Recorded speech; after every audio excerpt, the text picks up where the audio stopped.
In a latest development, the Supreme Court today urged the central government to take proactive steps to ensure that the suspension of All India Football Federation, that is the AIFF by FIFA, is lifted and the Under-17 Football World Cup is held in India as scheduled. A bench comprising Justices D.Y. Chandrachud, A.S. Bopana and J.B. Pardiwala passed the order today after being informed that the central government is attempting to break the ice with FIFA. When the matter was taken up today, Solicitor General of India, Tushar Mehta, appearing for the central government, informed the Supreme Court that it had held 2 meetings with FIFA on Tuesday after it suspended the Indian Federation and that some breaking of ice has taken place, and accordingly requested the Supreme Court to defer the hearing until next Monday, that is 22nd August, to await the outcome of the discussions. The court was also informed that the Committee of Administrators has played a constructive role in the discussions with the FIFA officials. To provide a brief context regarding the controversy, the Supreme Court was hearing a case relating to the suspension of the AIFF by FIFA.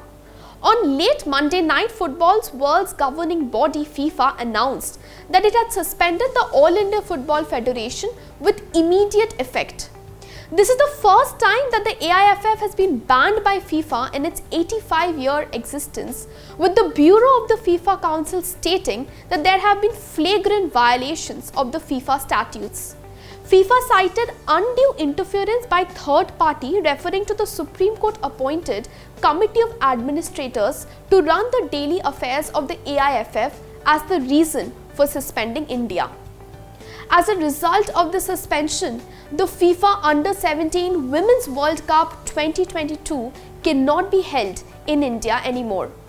The Committee of Administrators was constituted under the orders of the Supreme Court in 2017 after the Delhi High Court set aside the election of former Civil Aviation Minister Praful Patel as the AIFF President. It had also appointed former Chief Election Commissioner S.Y. Qureshi and former Indian football team captain Bhaskar Ganguly as a committee of administrators to bring the AIFF's constitution in sync with the National Sports Code.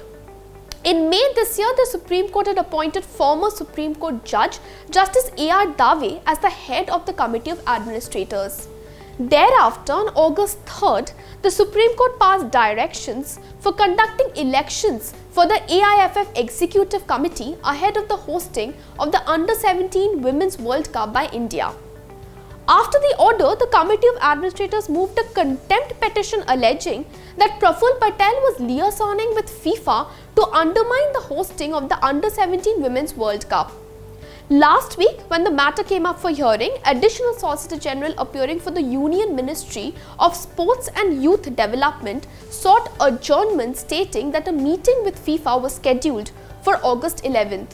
While adjourning the matter as per the centre's request, the Supreme Court made it clear that it will not hesitate to interfere if attempts are made to scuttle the hosting of FIFA by India. These Supreme Court orders were passed in the appeals filed by the All India Football Federation against the Delhi High Court's judgment in the case filed by senior advocate Rahul Mehra, who sought reconstitution of the sports body as per the National Sports Code with democratic elections. During the proceedings today, senior advocate Rahul Mehra, who had filed the petition before the Delhi High Court for elections to the AIFF, submitted that the entire events have been orchestrated by former AIFF President Praful Patel, who was ousted after the Supreme Court's orders. Saying that he is representing the Government of India and the prestige of the country, the Solicitor General of India today underscored that the court should come down heavily on those who are interfering. Furthermore, senior advocate Gopal Sankar Narayan, appearing for the Committee of Administrators, submitted that one football club from Kerala, that is the Gokulam Kerala FC, has already landed in Uzbekistan for the Women's Club Championship and their fate remains uncertain. He also said that ATK Mohun Bagan's AFC Cup fixture also remains uncertain. He thus urged the Solicitor General to write to the FIFA officials regarding this. Pursuant to these submissions, the bench accepted the request of the Solicitor General and adjourned the matter for further hearing on Monday. Thank you. I'm Aratrika Bhaumek reporting for LiveLaw. Please let us know what you think about this controversy in the comments below.